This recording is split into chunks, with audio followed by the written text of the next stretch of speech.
In this video, we are talking about the top 10 field service systems in 2025. So let's dive right in. Growing a business requires a holistic approach that extends beyond sales and marketing. This approach needs alignment among people, processes, and technologies.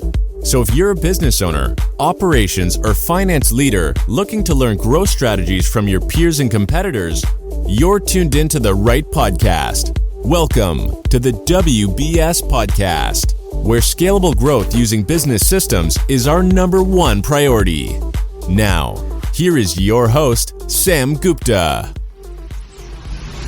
Hello everyone, my name is Sam Gupta. I am principal at Elevate IQ. Elevate IQ is the independent, vendor-agnostic technology advisory firm. We help our clients with technology strategy, change management, system selection. On that note, let's go back to today's topic, which is the top 10 field service systems in 2025.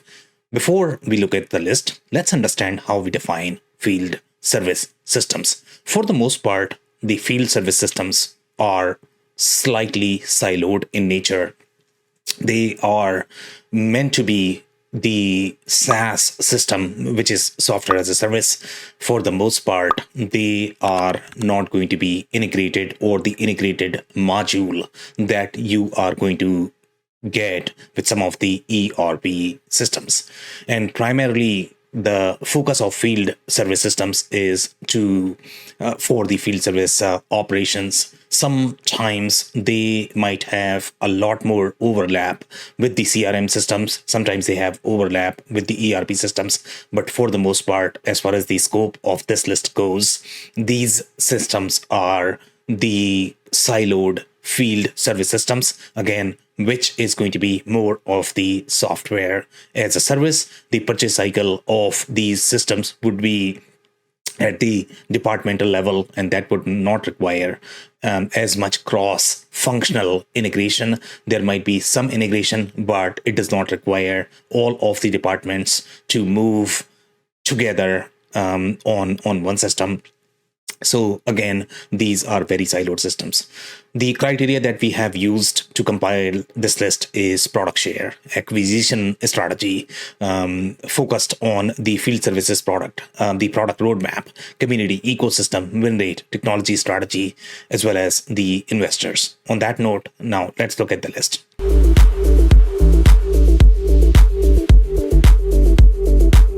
Number 10 on our list is Jobber.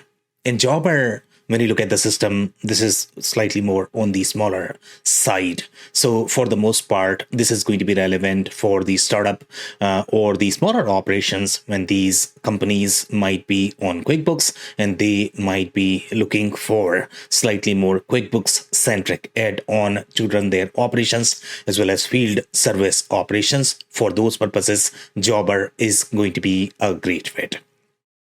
Some of the strengths to keep in mind from the Jobber perspective is, number one, if you don't have as much implementation budget, for the most part, this is going to be far easier to be able to implement as well as to learn. Just because a lot of data models that you are going to have, whether you talk about any of the customer-centric data sets or the product or service-centric data sets, for the most part, in this particular space, especially as far as the field service operations go, you are going to have a lot more services. You are not going to have as much inventory. So you are going to have the service-centric data sets, but those service-centric data sets are not going to be coded. For the most part, the QuickBooks-centric systems, they are going to have slightly more text-based services that they are going to support.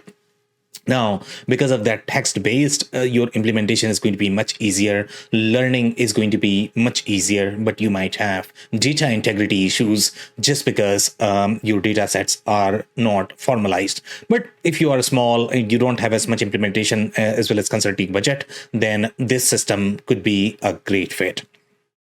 Overall, systems of this nature, when you look at Jobber, they are going to have a lot more capabilities from the scheduling perspective, just because that's where the major pain is going to be of these companies. So you will be able to schedule your services, and the reason for that is because the calendar functionality is going to be integrated. Your challenges are going to be on the financial side, or when you are looking at things such as your resource optimization, you might have a little bit of timesheet, but that's the extent of these systems. Some limitations to keep in mind is data integrity issues that I have pointed out. Anything related to finance, costing, etc. If you're looking for those things, this system may not be the best fit. And obviously, when you look at any of the cross-functional use cases for those, this system might not be the best fit. And billing, invoicing, milestone billing, etc. may be a challenge. So that's number 10.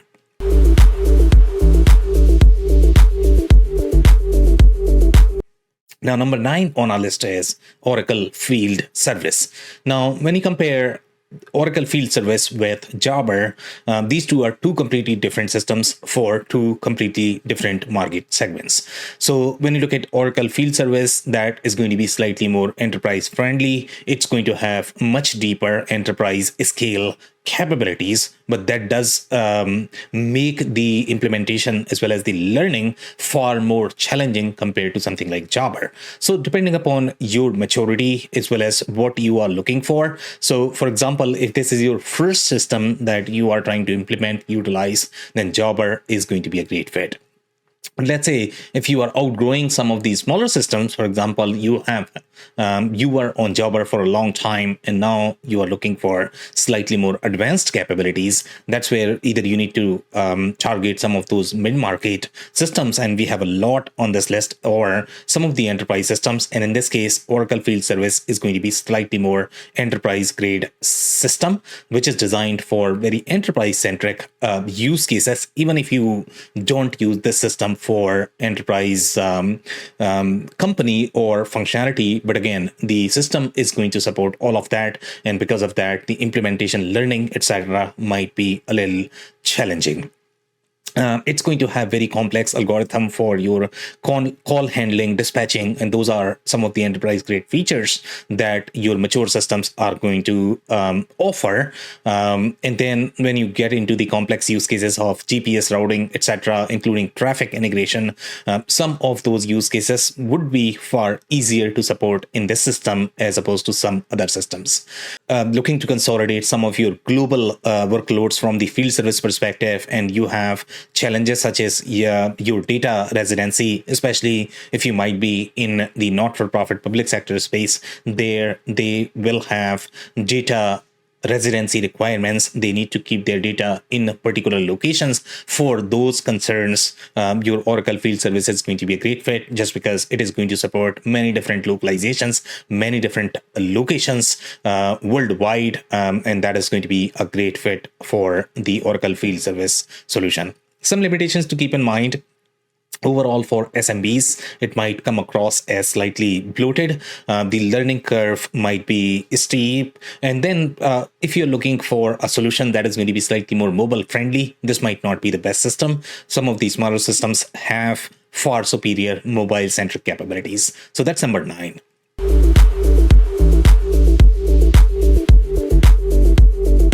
Now, number 8 on our list is ServiceNow Field Service Management. And when you look at ServiceNow Field Service Management, if you compare this with the previous two that we have reviewed so far, which is your Jobber as well as Oracle Field Service, the comparable for ServiceNow is probably Oracle Field Service, just because this is very enterprise centric solution as well. Jobber was elementary solution. So here, this is going to be for companies that are deeper into the IT data centric workflows, just because ServiceNow natively has much deeper capabilities for the IT-centric organizations, and if your field service processes are structured around that, for that, ServiceNow is going to be a great fit. Some strengths to keep in mind from the ServiceNow perspective: the architecture is extremely fluid for the ad hoc business processes, and some of workflow automation-centric use cases are supported as part of the architecture. The data model as well as processes, they are pre-populated for IT-centric businesses, whether you talk about IT-centric compliance, enterprise risk management, etc. Those processes would be supported as part of ServiceNow field service management solution, as well as any other solutions that are going to be part of their portfolio. ServiceNow is a modern technology, so it's going to be mobile friendly compared to some of the other legacy solutions. Some limitations to keep in mind: overly bloated. It will require very expensive implementation compared to some of the smaller SaaS-centric systems. For example, if you compare this with Jabber, overall the licensing is probably going to be expensive as well. So that's number 8.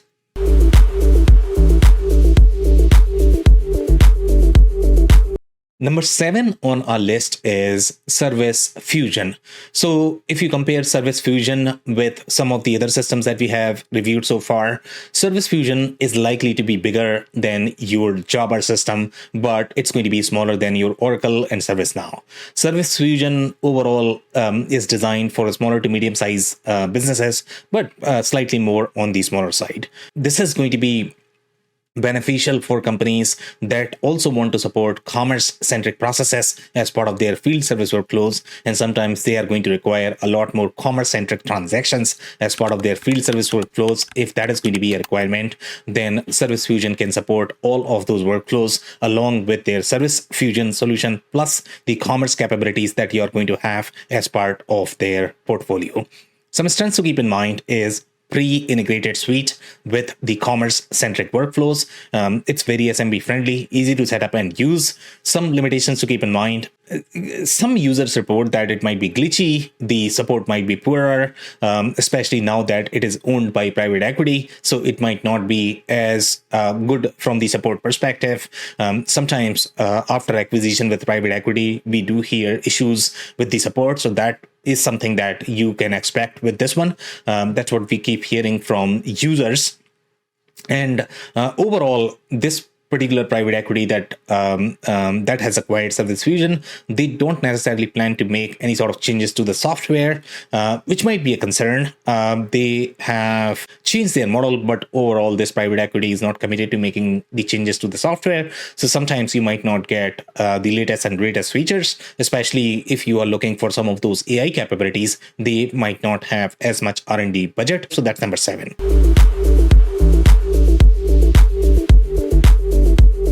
Now, number 6 on our list is Service Power. And Service Power is a technology that is designed for mid-market, upper mid, as well as some of the enterprise-centric workflows. Especially their scheduling is very strong, and sometimes the other systems use that as the technology. They have an IP, and because of that, some of the enterprise companies might use Service Power's technology.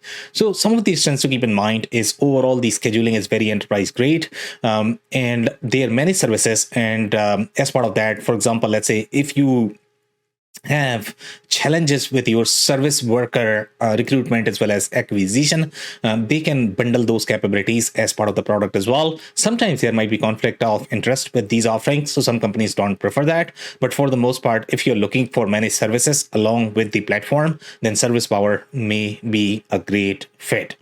And it can manage both the employed as well as third-party service workers, and sometimes there are challenges with respect to their compensation as well as how the UR is going to schedule. Especially third-party service providers, they are going to have their own scheduling system, so it becomes very challenging to manage those workflows, and Service Power can handle all of those. The limitations to keep in mind is might not be as integrated, or the ecosystem might not be as developed as Service Titan. Service Titan is far more funded, and we are going to review that as well. For the most part, Service Power has a much smaller ecosystem.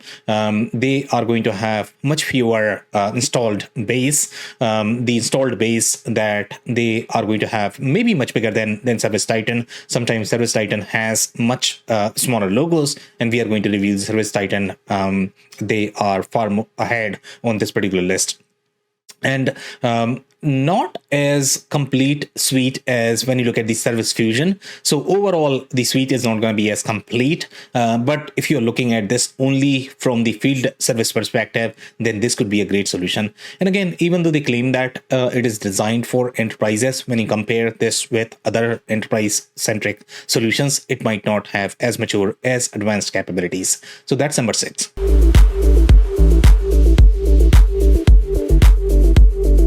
Number 5 on our list is ServiceMax. And ServiceMax is primarily in the Salesforce ecosystem, and they were sort of the go-to provider in the Salesforce ecosystem. Things have changed since Salesforce has developed their own field service module, and now they are promoting that. But for the most part, ServiceMax does have very advanced capabilities. The integration might not be as smooth overall from the ServiceMax perspective. Now, when you look at the ServiceMax's alignment, it is aligned with PTC. PTC has acquired ServiceMax.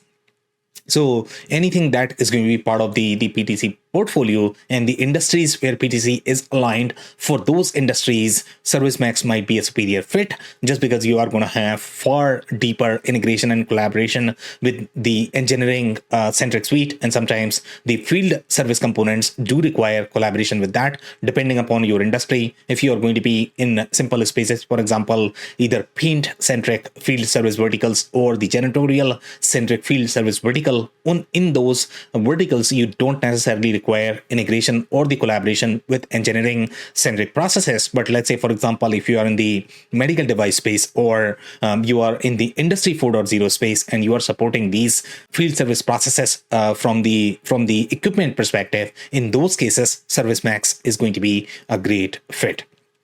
And with ServiceMax, even though the integration might not be as embedded, as tight, you still have that Salesforce embedded experience. So if you're looking for options in the Salesforce ecosystem, this could be a great fit. And ServiceMax does have very deep enterprise grade capabilities, so that's going to be a great plus.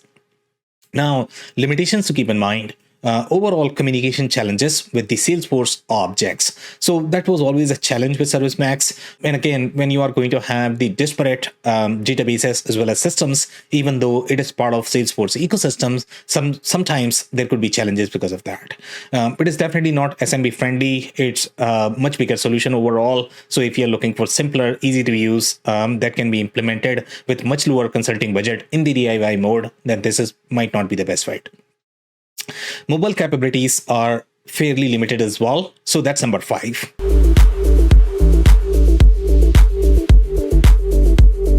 Now, number 4 on our list is Microsoft Dynamics 365 field service solution. And this is from Microsoft. It is part of their 365 Dynamics 365 bundle. So if you are going to be on Microsoft solutions, for the most part, if you have an ERP, which is Business Central, or the finance and supply chain, for those ERPs, field service is probably going to be a great solution, just because your integration is going to be much tighter. Also, if you're using, let's say, CRM from Microsoft, that could be a great mix, just because you are going to have everything from one vendor perspective. Overall, even though it is part of the ERP sort of portfolio, but field service module that they have, it has its own sort of data store, database, ledger, overall from the alignment perspective of the solution. So it is not necessarily just the ERP module as some of the other ERP systems might claim. So this is going to be a real SaaS version that you are utilizing along with the other ERP capabilities that you have in the mix. So strengths to keep in mind is the integrated MS suite, and anything and everything that comes as part of MS suite, some of those technical capabilities from the Power Platform perspective, or anything that you have as part of Azure portfolio, obviously that's going to be a huge plus for this particular solution. It's very cloud native, so that's going to be another strength. the extensibility for the custom workflows. So again, this is a very enterprise grade solution. So if you have very custom workflows that you are trying to extend for those use cases, this particular solution is going to be a great fit. Some limitations to keep in mind is reliance on third-party add-ons for suite offerings. So other solutions that we have on this list may have much deeper capabilities built out of the box. In this case, you are probably going to rely on a lot of add-ons. The data model that you have from the common data model perspective, that is integrated at the database level. So that's where your communication with some of the other solutions that they have in the Microsoft portfolio is going to be much easier to manage compared to other systems or the vendors. They might claim that they have field service capabilities, but their integration is going to be at the service level. And sometimes we have seen issues with respect to integration, syncing, seamless communication between these platforms. So for Microsoft, that's a huge plus. And then you also have the Power Platform. So if you are going to have any sort of ad hoc workflows in terms of data collection, or your forms keep changing, and that's a huge problem in the field service space. If you have those use cases, for that, Microsoft Dynamics 365 field service platform is going to be a great fit. So that's number 4.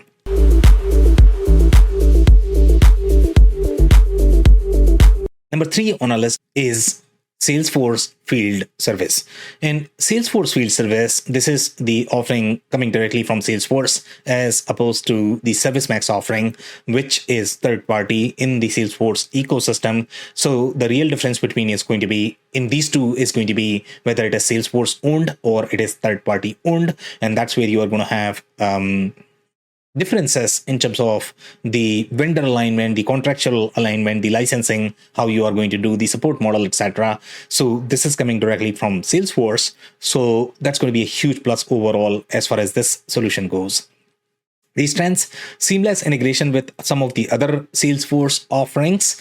And so that's a huge plus. The capabilities might not be as mature, or the alignment with some of the other offerings. For example, let's say if you are in the engineering or the industry 4.0 verticals, PTC may have slightly superior offering in those cases, and ServiceMax might be a superior option there. But in this case, let's say if you are very heavy on Salesforce and you're looking for a solution that is going to be tightly integrated or tightly embedded with Salesforce workflows, then this could be a great fit.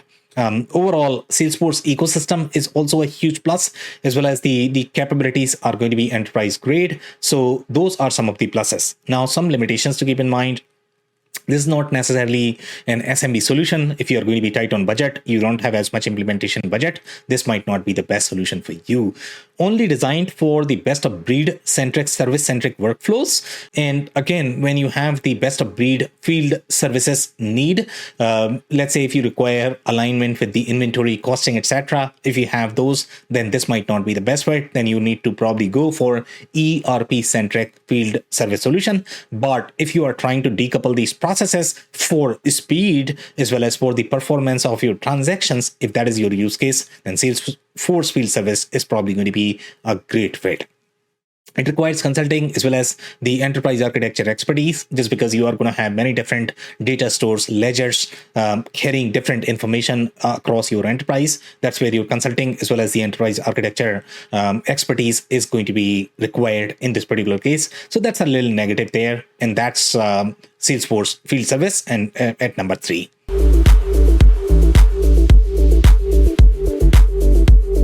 Now, number 2 on our list is IFS Field Service Management Software. IFS is one of the enterprise grade solution. It is adopted at very large field service operations, and some of those field service operations are as large as Fortune 100, Fortune 500, and sometimes companies use IFS field service on top of your SAP Oracle, just because it is one of the best overall from the field service operations perspective. So some of these trends to keep in mind from the IFS field service perspective is it's suitable for industries with intertwined EAM as well as field service workflows, just because enterprise asset management is also enterprise grade from IFS perspective. So that's why if you are going to have any sort of intertwined workflows between these two, for that, this could be a great fit. in this particular case, you are going to have both the best of breed as well as embedded workflows, just because it is also tightly integrated as part of the ERP workflows. So sometimes that could be a huge plus compared to other solutions. For example, if you look at Salesforce Field Service, they don't necessarily have their own ERP. So ERP-centric workflows are going to be challenging in that case. This is going to be far more comparable with, for example, let's say if you compare this with Microsoft. Microsoft has its own ERP. The way their solutions are integrated, they can support both best of breed plus the embedded workflows, and this is going to be a similar experience with the IFS as well. And then again, the technology is very cloud native, so that's a huge plus for the field service centric workflows, just because these workflows require mobile friendliness compared to other ERP centric workflows. So some limitations to keep in mind is overwhelming for SMBs, just because those workflows are far more enterprise centric. They would require a lot more consulting help. The learning is going to be challenging in this particular case. If you don't have decent consulting budget, decent implementation budget, you might struggle with solution. They have developed a lot of presence in North America, but still their presence is kind of limited right now compared to the other solutions. So that's going to be a little negative there. And overall, when you look at their ecosystem, for example, if you compare this with Service Titan is going to have far deeper collaboration, integration ecosystem with marketing as well as call center centric workflows. The integration some of the field service companies require, for example, their customers are going to require these integrations as well. In those use cases, IFS may not be the best fit, just because you are going to require a lot more integration help in integrating with those lead generation channels. So that's going to be number 2.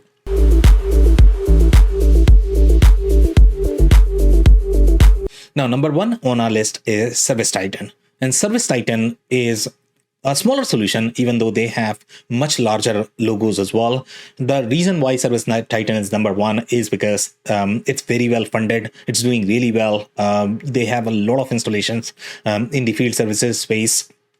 It's very easy to use in general, even for the SMB companies, even though the data model might not be as relevant from the enterprise use cases perspective. Enterprises may struggle overall from the data integrity, data alignment. But if your goal is to use this as more of the best of breed solution, you are looking for something that is going to have very tight ecosystem with some of those lead generation channels and going to have marketing centric workflows. For that, Service Titan is a great fit. So again, some strengths to keep in mind is the pre-baked integration, marketplace, as well as the suite that you are looking at from the SMB perspective. Those are some of these strengths. Some limitations to keep in mind: it is not meant for enterprises, and this is really limited to best of breed settings. So again, if you have those ERP centric needs where your field service workflows need to collaborate closely with your inventory cost centric workflows, if you have those needs, then Service Titan may not be the best fit. And again, their target market is sort of the residential services. So if you are going to be in any other verticals, then you might struggle with that. So that's number 1. If you enjoyed this list, we are going to include a detailed report that is going to have much deeper analysis, so you might want to check that. We publish these videos on a weekly basis, so you don't forget to hit the subscribe button. This podcast is also available in the audio form on major podcasting channels, so you might want to check that. On that note, thank you so much for tuning in. I'll see you in the next video. Thank you for listening to another episode of the WBS Podcast. Be sure to subscribe on your favorite podcasting platform so you never miss an episode.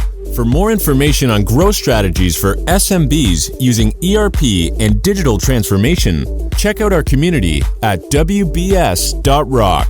We'll see you next time.